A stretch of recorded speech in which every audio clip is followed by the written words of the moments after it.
Magluluto po tayo na ngayon ng ginisang ampalaya.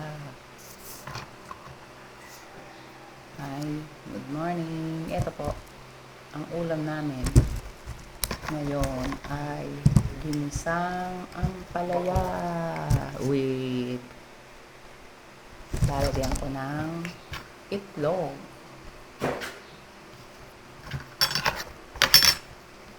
Yan pong ampalaya ay galing sa garden ko. Ako ang nagtanim.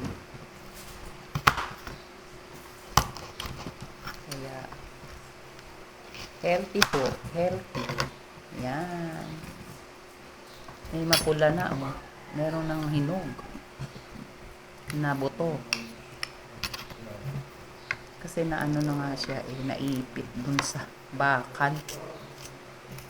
Yung bunga.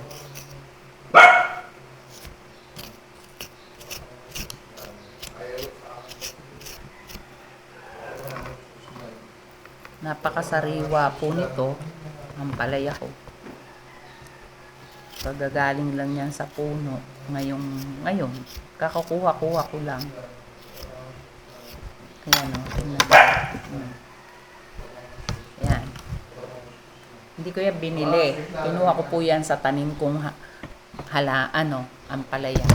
Diyan sa aking likod ng garden, ng bahay. Kaya ito po yung ulam namin ngayong lunch. Napakadutong oh. Tingnan niyo pag sariwa talaga po, malutong. Ayan oh, ang lutong. Oh, yummy. Yummy siya.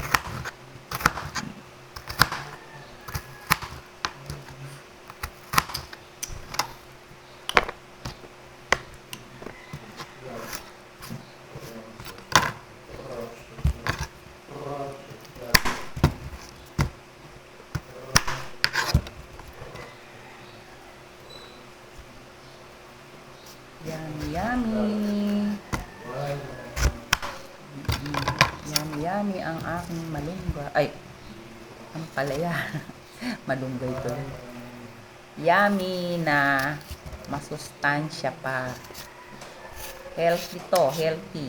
Kasi galing talaga sa tanim na yung galing, wala tong spray.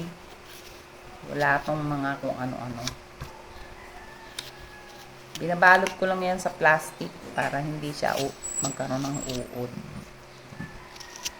Meron pa dun eh. Marami pa siya. Susunod na bunga. Kaya sabi ko, yay! Dami. Uyo. Si Uyo naman lahat ng mga sounds natahol. Yan. Ang sarap ito. Masarap yung ampalaya, lalo pag bagong pitas. Ayan, oo. Masarap siya. Tsaka pag niluto mo yan, matamis-tamis. Matamis-tamis po. Matamis-tamis yung lasa.